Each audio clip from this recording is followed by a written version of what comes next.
ಪ್ರಿಯ ಸ್ನೇಹಿತರೆ, ನಿಮ್ಮೆಲ್ಲರಿಗೂ ನಮಸ್ಕಾರ.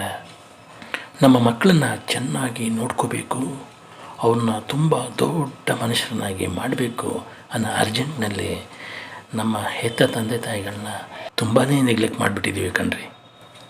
ಹೆಚ್ಚಿಗೆ ಹಣ ಮಾಡಬೇಕು ಅನ್ನೋ ಆಸೆಗೆ ಬಿದ್ದು ವಿದೇಶಕ್ಕೆ ಜಿಗಿದು ಬಿಡ್ತೀವಿ, ಅಥವಾ ಇಲ್ಲಿಯೇ ಇದ್ದು ಹಣ ಮಾಡಲಿಕ್ಕೆ ಹೊರಟು ತಂದೆ ತಾಯಿನ ಮರ್ತೇ ಬಿಟ್ಟಿದ್ದೀವಿ. ಹೌದಲ್ವಾ ಗೆಳೆಯರೇ? ನಿಮ್ಮೆಲ್ಲರಿಗೂ ನಮಸ್ಕಾರ.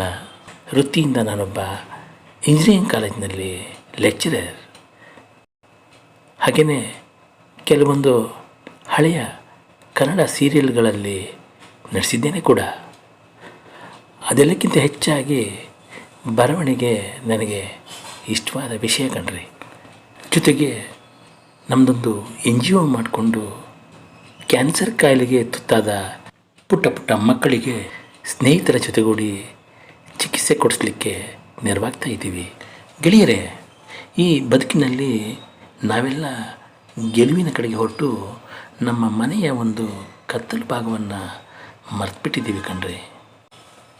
ನಮ್ಮ ಮಕ್ಕಳನ್ನು ಚೆನ್ನಾಗಿ ನೋಡ್ಕೋಬೇಕು, ಅವ್ರನ್ನ ತುಂಬ ದೊಡ್ಡ ಮನುಷ್ಯರನ್ನಾಗಿ ಮಾಡಬೇಕು ಅನ್ನೋ ಅರ್ಜೆಂಟ್ನಲ್ಲಿ ನಮ್ಮ ಹೆತ್ತ ತಂದೆ ತಾಯಿಗಳನ್ನ ತುಂಬಾ ನೆಗ್ಲೆಕ್ಟ್ ಮಾಡಿಬಿಟ್ಟಿದ್ದೀವಿ ಕಣ್ರಿ.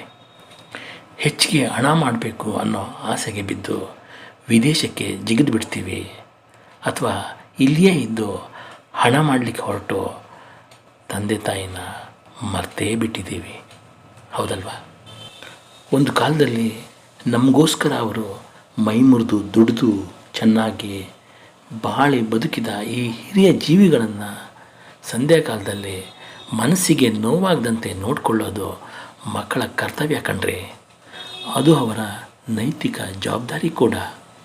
ಆದರೆ ಬಹಳಷ್ಟು ಜನರಿಗೆ ತಮ್ಮ ಹೆತ್ತವರಿಗೆ ಏನು ಬೇಕು ಎಂಬುದರ ಸ್ಪಷ್ಟ ಕಲ್ಪನೆ ಕೂಡ ಇರೋದಿಲ್ಲ.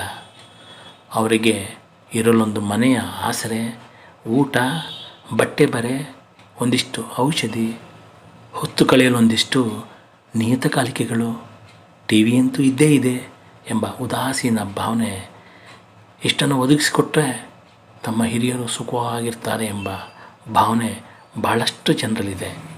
ಬಹುಶಃ ನಾವು ಹಿರಿಯರನ್ನು ಅರ್ಥ ಮಾಡಿಕೊಳ್ಳಲು ಸೋಲ್ತಿದ್ದೇವೆ. ನಾವು ನಮ್ಮ ಮಕ್ಕಳನ್ನು ಬಹುಮಟ್ಟಿಗೆ ಸರಿಯಾಗಿ ಅರ್ಥ ಮಾಡ್ಕೊತಿದ್ದೀವಿ, ಹಾಗೆ ಅವರ ಬೇಕು ಬೇಡಗಳನ್ನ ತೀರಿಸ್ತಾ ಇದ್ದೀವಿ. ಯಾಕಂದರೆ ನಾವು ಅವರ ಜಗತ್ತಿನೊಳಗೆ ಪ್ರವೇಶ ಮಾಡಿಬಿಟ್ಟಿದ್ದೀವಿ. ಅದು ನಮಗೆ ಸುಲಭ ಕೂಡ, ಯಾಕಂದರೆ ಆ ಜಗತ್ತನ್ನು ನಾವು ಕೂಡ ದಾಟಿ ಬಂದಿರ್ತೇವೆ. ಅದು ನಮಗೀಗ ಭೂತಕಾಲ. ಆದರೆ ನಮ್ಮ ಹಿರಿಯರ ಜಗತ್ತಿನೊಳಗೆ ನಾವು ಪ್ರವೇಶ ಮಾಡಿಲ್ಲ, ಆ ಪ್ರಯತ್ನವನ್ನು ನಾವು ಮಾಡಿರೋದೇ ಇಲ್ಲ. ಹಾಗೆ ಪ್ರವೇಶ ಮಾಡಲು ಸಾಧ್ಯವಾದರೆ ಅವರ ಕಷ್ಟ ಸುಖಗಳ ಅರಿವು ನಮಗೂ ಕೂಡ ಸಾಧ್ಯವಾಗಬಹುದು.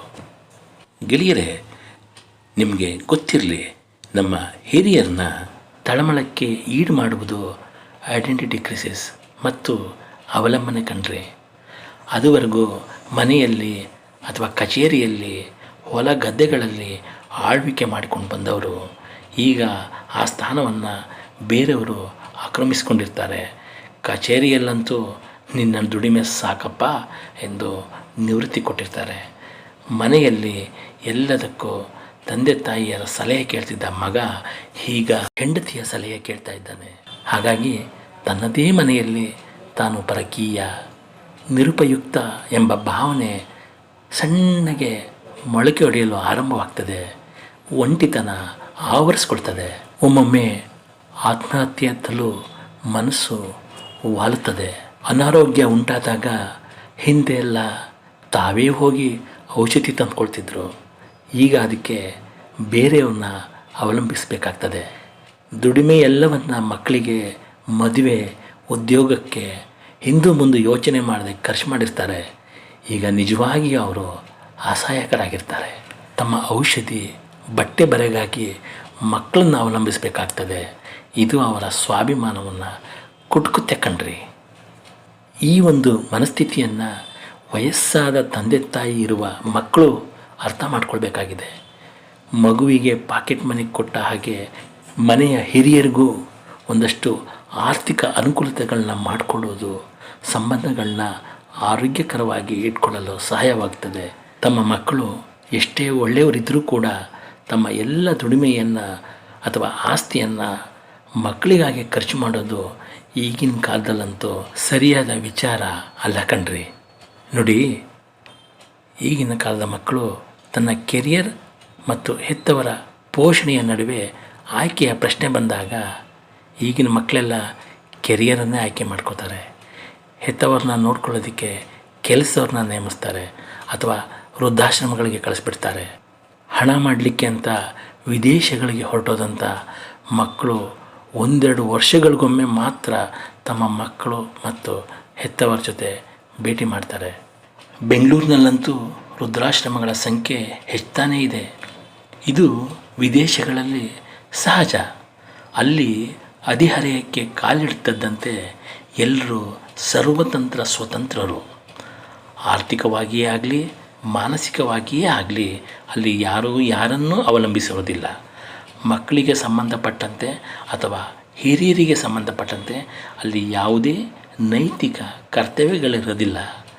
ಆದರೆ ಜಪಾನ್ ಅಂತ ದೇಶದಲ್ಲಿ ಹೆತ್ತವರು ಮಕ್ಕಳಿಗೆ ಒಳ್ಳೆಯ ಭವಿಷ್ಯವನ್ನು ಕಲ್ಪಿಸಿಕೊಡೋದೇ ತಮ್ಮ ಕರ್ತವ್ಯ ಅಂತ ಭಾವಿಸಿರ್ತಾರೆ.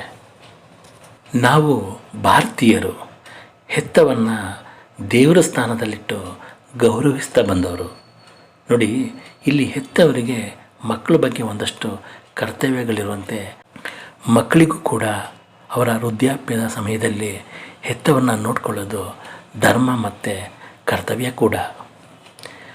ನೋಡಿ, ಭಾರತೀಯ ಪರಂಪರೆಯ ಜೀವನ ಕ್ರಮದಲ್ಲಿ ಬ್ರಹ್ಮಚರ್ಯ, ಗೃಹಸ್ಥ, ವಾನಪ್ರಸ್ಥ, ಸನ್ಯಾಸ ಈ 4 ಅವಸ್ಥೆಗಳ ಪೈಕಿ ವಾನಪ್ರಸ್ಥ ಮತ್ತು ಸನ್ಯಾಸ ವ್ಯಕ್ತಿಯ ಆಯ್ಕೆಗಳು. ಇದನ್ನು ಪಾಲಿಸಲೇಬೇಕೆಂದಿಲ್ಲ. ಆದರೆ ಈಗಿನ ಮಕ್ಕಳು ಬಲವಂತವಾಗಿ ವೃದ್ಧಾಶ್ರಮವೆಂಬ ವಾನಪ್ರಸ್ಥಕ್ಕೆ ತಮ್ಮ ಹಿರಿಯರನ್ನ ಕಳಿಸ್ತಾ ಇದ್ದಾರೆ. ಅವರನ್ನು ದೂರ ಅಂತಿಲ್ಲ, ಯಾಕಂದರೆ ಅದು ಈಗಿನ ಕಾಲದ ಅಗತ್ಯತೆ ಕೂಡ. ನೋಡಿ, ವೃದ್ಧಾಪ್ಯವೆಂದರೆ ಇನ್ನೊಂದು ಬಾಲ್ಯ ಎಂದು ವಿಶ್ಲೇಷಣೆ ಮಾಡ್ತಾರೆ. ಒಂದು ಮಗುವಿಗೆ ಯಾವ ರೀತಿಯ ಅಕ್ಕರೆ ಸಾಂತ್ವನಗಳು ಬೇಕಾಗಿವೆಯೋ ಅದೆಲ್ಲವೂ ನಮ್ಮ ವೃದ್ಧರಿಗೂ ಬೇಕು ಕಣ್ರಿ. ವ್ಯತ್ಯಾಸವೆಂದರೆ ಈ ಹಿರಿಯರು ಜೀವನವನ್ನು ಕಂಡವರು, ಅವರ ಅನುಭವವನ್ನು ಕಿರಿಯರು ಬಳಸ್ಕೋಬೋದು. ಅವರ ಮಾರ್ಗದರ್ಶನ, ಇವರ ಯೌವನದ ಹುಮ್ಮಸ್ಸು ಎರಡೂ ಸೇರಿ ಏನನ್ನಾದರೂ ಸಾಧಿಸ್ಬೋದು. ಆದರೆ ಆ ನಿಟ್ಟಿನಲ್ಲಿ ಪ್ರಯತ್ನಗಳು ಸಾಕಷ್ಟು ನಡೆದಿಲ್ಲ. ಒಳ್ಳೆಯ ವೈದ್ಯಕೀಯ ಚಿಕಿತ್ಸೆಗಳಿಂದಾಗಿ ನಮ್ಮ ಹಿರಿಯರು 60 ದಾಟಿದ ನಂತರವೂ ದೈಹಿಕವಾಗಿ ಮತ್ತು ಮಾನಸಿಕವಾಗಿ ಸದೃಢರಾಗಿರ್ತಾರೆ. ಹೆಚ್ಚೇಕೆ ನಮ್ಮ ರಾಜಕಾರಣಿಗಳು 60 ನಂತರವೇ ನಿಜವಾದ ರಾಜಕಾರಣ ಮಾಡಲು ಆರಂಭಿಸಿ ರಾಜಕೀಯದ ಉನ್ನತ ಹುದ್ದೆಗಳನ್ನ ಪಡ್ಕೋತಾ ಇದ್ದಾರೆ.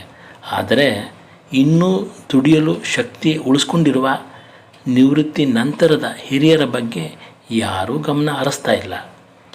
ನೋಡಿ, ಮನುಷ್ಯನಿಗೆ ತನ್ನದು ಎಂಬ ಭಾವ ಹೆಚ್ಚು ಸಂತೃಪ್ತಿಯನ್ನು ಕೊಡುತ್ತೆ.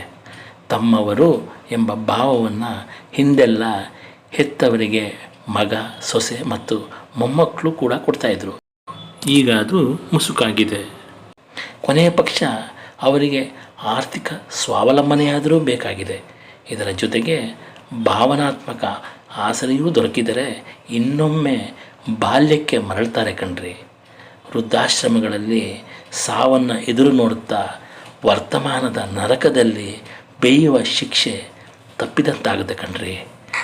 ಅಲ್ರಿ, ನಮ್ಮ ಹಳ್ಳಿ ಮಕ್ಕಳು ಅಮೇರಿಕಾಗೆ ಜಿಗಿದ ಮೇಲೆ ಅವರು ಕೂಡ ತಮ್ಮ ತಂದೆ ತಾಯಿಗಳನ್ನ ನಿರ್ಲಕ್ಷ್ಯ ಮಾಡಿದ್ದಾರೆ ಕಣ್ರಿ. ಅವರು ಬೇಕು ಬೇಡಗಳನ್ನ ವಿಚಾರಿಸೋಕ್ಕೆ ಹೋಗ್ತಿಲ್ಲ. ಅಲ್ಲಿಂದ ವಿಡಿಯೋ ಕಾಲ್ ಮಾಡಿಕೊಂಡು ತಮ್ಮ ಮಕ್ಕಳು, ತಮ್ಮ ಹೆಂಡತಿ, ತಮ್ಮ ಮನೆ ಅದನ್ನು ತೋರಿಸ್ತಾರೆ ಹೊರತು ನೀವಿಲ್ಲಿ ಹೇಗಿದ್ದೀರಾ ಅನ್ನೋದ್ರ ಬಗ್ಗೆ ಅವ್ರಿಗೆ ಸ್ವಲ್ಪನೂ ಕಾಳಜಿನೇ ಇಲ್ಲ ಕಣ್ರಿ. ಅಲ್ಲಿಯೇ ಕುಳಿತುಕೊಂಡು ಇಲ್ಲಿಯ ರಿಯಲ್ ಎಸ್ಟೇಟ್ ಮೇಲೆ ಇನ್ವೆಸ್ಟ್ ಮಾಡ್ತಾ ಇದ್ದಾರೆ. ಯಾಕ್ರಿ ನಿಮಗೆಲ್ಲ ಇಷ್ಟೊಂದು ಹಣದ ಮೇಲೆ ವ್ಯಾಮೋಹ? ನಾನಾ ಕಾರಣಗಳಿಂದಾಗಿ ತಮ್ಮ ಮಕ್ಕಳಿಂದಲೇ ಮನೆಯಿಂದ ಹೊರದೂಡಲ್ಪಟ್ಟ ಹಿರಿಯರು ನಮ್ಮ ಸುತ್ತಮುತ್ತಲೇ ಇದ್ದಾರೆ. ಅಪ್ಪನನ್ನು ಕುಡ್ಕ ಅಂತನೋ, ಜೂಜುಕೋರ ಅಂತನೋ ಅಥವಾ ಬೇಜವಾಬ್ದಾರಿ ಅಥವಾ ಆಸ್ತಿಯಲ್ಲಿ ಪಾಲು ಕೊಡಲಿಲ್ಲ ಅಂತನೋ ಹೀಗೆ ಏನೇನೋ ಕಾರಣಗಳು ಕೊಟ್ಟು ಮನೆಯಿಂದ ಹೊರಗೆ ಹಾಕಿರ್ತಾರೆ. ತೀರಾ ಅಮ್ಮನನ್ನು ಹೊರ ಹಾಕುವವರು ಕಡಿಮೆ ಆದರೂ ಅಂಥ ಪ್ರಕರಣಗಳು ಇಲ್ಲ ಅಂತ ಏನಿಲ್ಲ ಕಣ್ರಿ. ಹೀಗೆ ಹೊರ ಹಾಕಲ್ಪಟ್ಟಿದ್ದಕ್ಕೆ ಸಿಗುವ ಪ್ರಮುಖ ಕಾರಣಗಳು ಏನು ಅಂತ ಕೇಳಿದ್ರೆ, ಅಮ್ಮ ಅಥವಾ ಅಪ್ಪ ನನ್ನ ಹೆಂಡತಿ ಜೊತೆ ಹೊಂದ್ಕೋತಾ ಇರಲಿಲ್ಲ, ಅಪ್ಪ ತುಂಬ ಗಲೀಜು, ನಮ್ಮ ಮಕ್ಕಳಿಗೆ ಅದು ಇಷ್ಟ ಆಗ್ತಾಯಿಲ್ಲ, ನನ್ನ ಹೆಂಡತಿ ರಾಯಲ್ ಫ್ಯಾಮಿಲಿಯಿಂದ ಬಂದಿರೋಳು, ಅವಳು IT ಕಂಪ್ನಿನಲ್ಲಿ ಕೆಲಸ ಮಾಡ್ತಾಯಿದ್ದಾಳೆ, ಅವಳಿಗೆ ನಮ್ಮ ಅಪ್ಪ ಅಮ್ಮನ ಬಿಹೇವಿಯರು ಇಷ್ಟ ಆಗ್ತಾಯಿಲ್ಲ, ಏನು ಮಾಡೋದು? ಹಾಗಂತ ನಮ್ಮ ಪೇರೆಂಟ್ಸ್ನ ವೃದ್ಧಾಶ್ರಮದಲ್ಲಿ ಫ್ರೀಯಾಗಿ ಇಟ್ಟಿಲ್ಲ ಕಣ್ರಿ. ತಿಂಗಳೊಂದಕ್ಕೆ 20,000-25,000 ಖರ್ಚು ಮಾಡ್ತೀನಿ. ಪರ್ಸನಲ್ ನರ್ಸ್ ಇದ್ದಾರೆ, ಹಾಗೆಯೇ ಅವ್ರದ್ದೇ ಏಜ್ ಗ್ರೂಪ್ ಇರೋ ಫ್ರೆಂಡ್ಸ್ ಇರ್ತಾರೆ, ಅವ್ರಿಗೂ ಹೊತ್ತು ಹೋಗುತ್ತೆ. ನಮ್ಮ ಮನೇಲಿದ್ದು ಏನು ಮಾಡ್ತಾರೆ, ಇಲ್ಲಿ ಅವ್ರಿಗೂ ಸುಮ್ಮನೆ ಬೋರು. ಹೀಗಂತ ತಮ್ಮದೇ ದಾಟಿಯಲ್ಲಿ ತಮ್ಮ ಅಪ್ಪ ಅಮ್ಮನ ಹೊರಹಾಕಿದ್ದನ್ನ ಸಮರ್ಥನೆ ಮಾಡ್ಕೋತಾರೆ.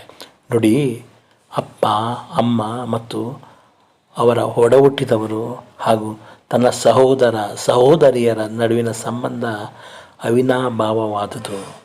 ಅಲ್ಲಿ ಆಯ್ಕೆಗೆ ಅವಕಾಶವಿರೋದಿಲ್ಲ ಕಣ್ರಿ. ಹಾಗಾಗಿ ಈ ಸಂಬಂಧಗಳನ್ನು ಅಂತಃಕರಣ ಆಳುತ್ತದೆ. ಅದಕ್ಕೆ ಮಾನವೀಯತೆ ಒತ್ತಾಸೆಯಾಗಿ ನಿಂತ್ಕೊಳ್ಳುತ್ತೆ. ಇದು ಕೆಲ ದಶಕಗಳ ಹಿಂದಿನ ಮಾತು. ಈಗ ಪರಿಸ್ಥಿತಿ ಬದಲಾಗಿದೆ.